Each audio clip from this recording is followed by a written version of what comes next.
एक ऐसी खबर जो पूरी दुनिया में इस वक्त वायरल हो रही है। खबर यह है कि भारत का चंद्रयान 3 खलाई जहाज कामयाबी से चांद की सतह पर लैंड कर गया है। तो ये मुबारक हो बहुत बहुत पाकिस्तान की तरफ से कि बड़ा एक कदम उठाया भारत ने। चंद्रयान 3 ने आज शाम तकरीबन 6 बजे चांद के जुनूबी हिस्से पर लैंड किया। आज मेरी उसी कौम से एक रिक्वेस्ट है कि खुदारा ये नफरतों के दरवाजे बंद करके भारत से कुछ सीखो। इंडिया चांद के इस हिस्से यानी जुनूबी कतब पर खलाई जहाज उतारने वाला पहला मुल्क बन गया है। इसके अलावा भारत ने अमेरिका, रूस और चीन के साथ चांद को मुसख्खर करने वाले चौथे मुल्क का एजाज भी अपने नाम किया है। ये यकीनन भारत के लिए तारीखी लम्हा है, लेकिन हमारे लिए लम्हा फिक्रिया। हमारे साथ ही आजादी हासिल करने वाला हमसाया चांद पर पहुंच गया और हम मईशत से लेकर सियासत तक नए चांद चढ़ाने पर तवज्जो मरकूज किए हुए हैं। भारत की जानिब से इस तारीखी लैंडिंग का वक्त पहले से बता दिया गया था, मगर हमारी किस्मत देखिए कि हमें अब तक ये पता नहीं कि हमारे मुल्क में इंतखाबात कब होंगे भी या नहीं। भारत जो है वो चौथा मुल्क बना चांद पे, और जो जनूबी उसका हिस्सा है जो इसमें बात कर चुके हैं साउथ पोल, जिस पे जो है वो चूंकि वहाँ आइस वाटर है, पानी है, तो वहाँ पर ये ख्याल है कि शायद वहाँ पर अब एक्सपेरिमेंट्स होंगे। यानी ये जो है अभी थोड़ी देर बाद बात करता हूँ, लेकिन ये बड़ी इंटरेस्टिंग बात है कि ये तकरीबन चांद के हिसाब से जो है ये एक दिन वहाँ रहेगा, सिर्फ एक दिन वहाँ रहेगा। लेकिन चांद का जो एक दिन है वो जमीन के 14 दिन है। तो यहाँ पे 14 दिन और चांद का एक दिन इसका वहाँ क्याम होगा, और इस दौरान ये एक्सपेरिमेंट्स करेगा, और इसका जो रोवर है वो वहाँ से मादनी मतलब जो भी मेटल्स हैं और एक्सपेरिमेंट्स और ये वो सारा वो कर आके, और उसके बाद जो है वो ज़ाहिर है इसमें कोई इंसान तो नहीं है, ये तो एक पूरी एक मशीन है, उसके 2 हिस्से हैं, लेकिन उसके बाद में बात करते हैं। तो ये मुबारक हो बहुत बहुत पाकिस्तान की तरफ से कि बड़ा एक कदम उठाया भारत ने, और उसके अलावा भी और बहुत कुछ है। लेकिन ये जो है आप ये देखें, इसकी इंपॉर्टेंस इसलिए भी बढ़ गई कि ल्यूना 25 जो है पिछले हफ्ते ही south pole, lunar south pole जो चांद का साउथ पोल है, उस पर लैंड होने से पहले ही वो क्रैश हो गया था जो रशिया का था। तो सारी नज़रें जो थीं वो ये थीं, और बहुत ज़्यादा वो मतलब है कि दरमियान में 1-2 दिन पहले शायद खबर आई थी कि वो उसमें कोई कम्युनिकेशन का प्रॉब्लम हो रहा है, लेकिन फिर उसके बाद वो क्लैरिटी की उनका जो उनके साइंटिस्ट हैं इंडिया के, तो वो फिर बड़ा स्मूथ लैंड हो गया कि इंडिया मून पर पहुंच गया, और खास तौर पर मून के साउथ पोल पर पहुंच गया। Successful landing on moon. Congratulations, मुबारकबाद। It's a proud moment for all of us Asians, South Indians, क्योंकि हम South Asia से हैं, South India तो खैर South Asia से हैं। Proud moment है कि हम लोग भी prove we are strong, we are in scientific achievements में। आज मैं समझता हूँ बहुत बड़ी बात है कि भारत ने 4 दुनिया के जो चौथा मुल्क है जो जिसने, और उसमें खास करा लिया, जो मैं ऐड करना चाहूंगा कि जिस जगह पे इसकी लैंडिंग है, इसके जो it was not that easy, उस साइड पे वाटर पानी का होने का, जिस साइड पे साउथ पोल डार्कर साइड है, वहां रोशनी नहीं है, वहां पे आइस है वहां पे, और वहां पे पहली दफा ये चले चौथे 4 मुल्कों में तो शामिल हो चुके हैं ये, लेकिन ये जहां लैंडिंग है that is a very unique place जहां पे ये लैंडिंग हुई है।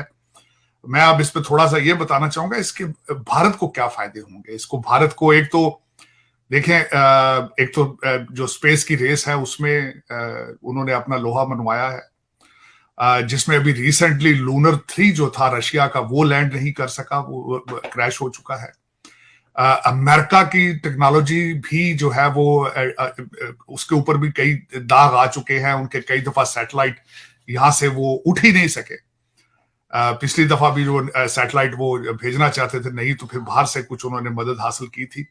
नासा का बजट कट कर दिया गया, ओबामा साहब ने ऑलमोस्ट नासा को खत्म कर दिया था, और मेरे ख्याल में अब दोबारा नासा फिर उस जगह पे नहीं जा सकेगा, क्योंकि अमेरिका इस वक्त जो है वो मर्दे बीमार है बिल्कुल, उनको इकॉनमी भी खराब है, विल भी नहीं है, ख्वाहिश भी नहीं है, कई मसाइल हैं अमेरिका को। इन हालात के अंदर भारत ने जो एक तो साइंटिफिक अचीवमेंट्स में, और दूसरा नेशनलिज्म को जो बूस्ट मिला है, जो मैंने देखा है जिस तरीके से मोदी साहब ने साउथ अफ्रीका से उन्होंने उसको खिताब किया, और जितना मैं पिछले एक हफ्ते से देख रहा था भारतीय मीडिया के ऊपर एक जो जज्बाती चीजों जो सेंटिमेंट्स थे लोगों के, जो उनको नेशनलिज्म का बूस्ट मिलेगा, मैं समझता हूं कि इसके असरात एटलीस्ट 20-25 साल आगे जाएंगे और उनकी ग्रोथ को मजीद इसको आगे जाएंगे। अब देखें, इसकी मिसाल मैं छोटी सी देना चाहूंगा कि वो पहले ही अपना सर्च इंजन बनाने के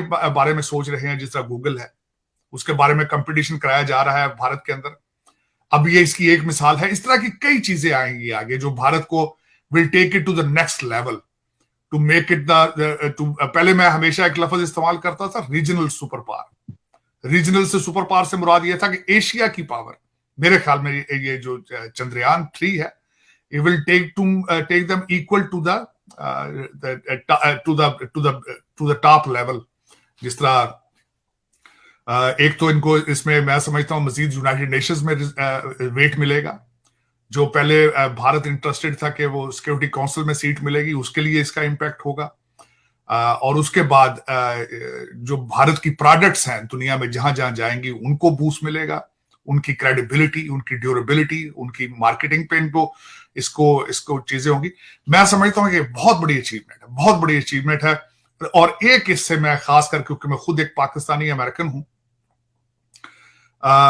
एक जो चीज है मैं आज फिर दोबारा रिक्वेस्ट करना चाहूंगा, जो पाकिस्तानी हैं उनको सोचना चाहिए, और वो नफरतों के जो हैं दरवाजे, जो देखें आपने हमेशा मैं अफसोस के साथ ये कहता हूं कि हिंदू कहकर दरवाजे बंद कर दिए जाते हैं, अपने अकल के भी और बॉर्डर भी बंद कर दिए जाते हैं। दूसरी साइड पे जो ईरान है उनको शिया कह के दरवाजे बंद कर दिए जाते हैं। चाइना भाग भाग के जाते हैं, हालांकि वो भी मुसलमान नहीं है।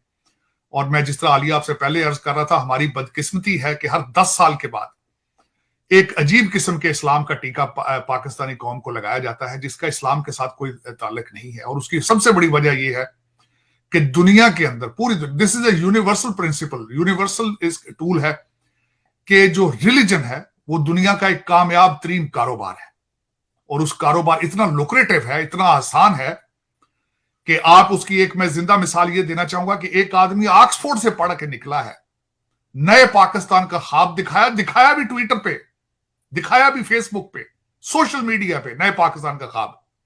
आज उसको मुर्शिद कहा जाता है, आज उसका नाम मुर्शिद है। एक खातून काला जादू साथ लेके उसके चल रही है। इस किस्म के इस्लाम के टीके उस मुल्क को लगाए जाते हैं। हालांकि मेरी नजर में, जो मेरी एक नाकस नॉलेज है इस्लाम के बारे में, I am not a religious scholar, काले जादू या इस तरह के टूनों की गुंजाइश इस्लाम में मौजूद नहीं, लेकिन इस तरह के टीके लगाए जाते हैं। आज मेरी उसी कौम से एक रिक्वेस्ट है कि खुदारा ये नफरतों के दरवाजे बंद करके भारत से कुछ सीखो, भारत के मॉडल को सामने रख के चलो, मोदी साहब के मॉडल को सामने रख के चलो। नेशनलिज्म का मॉडल है वो। मैं और किसी गलत आइडिया ना उससे लिया करें। मैं मोदी जी की बात करता हूं, उनके नेशनलिज्म की, तो फौरन कह देते हैं शायद ये मोदी जी का भगत है। ये भगत, उसमें देखें हिंदुस्तान में किसकी सबसे ज्यादा पॉपुलेशन है? हिंदुओं की है, और उन्होंने उनको नेशनलिज्म दिया है। ये मेरा मॉडल है, मैं बताना चाह रहा था। इस मॉडल को फॉलो करो, नेशनलिज्म लेकर आओ। आपके पास सिर्फ पाकिस्तान के डोमिसाइल और पासपोर्ट हैं, यू आर नॉट पाकिस्तानी। आपने पाकिस्तान बनाया ही नहीं है। अभी तक मैं ये अप्रूव कर सकता हूं इन डिबेट कि अभी तक आपने 1947 में अगर ये पाकिस्तान दिया, जो आज जो आपके हालात हैं, अगर ये पाकिस्तान वाज ऑब्जेक्टिव, तो आपने धोखा दिया है लोगों को। आपने लोगों को बुला के यूपी से, दूसरे शहरों से, इधर से हिंदुओं को, सिखों को मार मार के, ये सेंचुरी का सबसे बड़ा धोखा नजर आता है। क्योंकि आपने 2 नेशन थ्योरी को भी आप देखा जाए तो वो भी आपके फिट नहीं आती। आप आज तक कंफ्यूज हैं, आज तक की डेट तक। Either it's a religious state और इट्स अ सेकुलर स्टेट। हालांकि आप माइनॉरिटीज को मार मार के भी 6 आपने चर्च जलाए हैं। सिंध के अंदर हिंदुओं को रोजाना आप उनको थ्रेट करते हैं, और साथ कभी कह देते हैं नहीं जी, कायदे आजम साहब तो कह के गए थे सेकुलर स्टेट है। उधर साथ ही कह देते हैं पाकिस्तान का मतलब क्या है, ला इलाहा इल्लल्लाह। हर नारा अभी तक वही लगा रहे हैं, 1947 का वही। हालांकि पाकिस्तान की क्रिएशन, अगले दिन मैं हिस्ट्री में पढ़ रहा था, पाकिस्तान की तो क्रिएशन ही डेमोक्रेटिक प्रोसेस से हुई थी। 1939 के इलेक्शन थे, 1946 के इलेक्शन थे। इलेक्शन करा के पूछा गया था कि कहां की आबादियां कहां जाएंगी। लेकिन आपने जमहूरियत को भी मजाक बना दिया। ना सियासत है ना जमहूरियत है।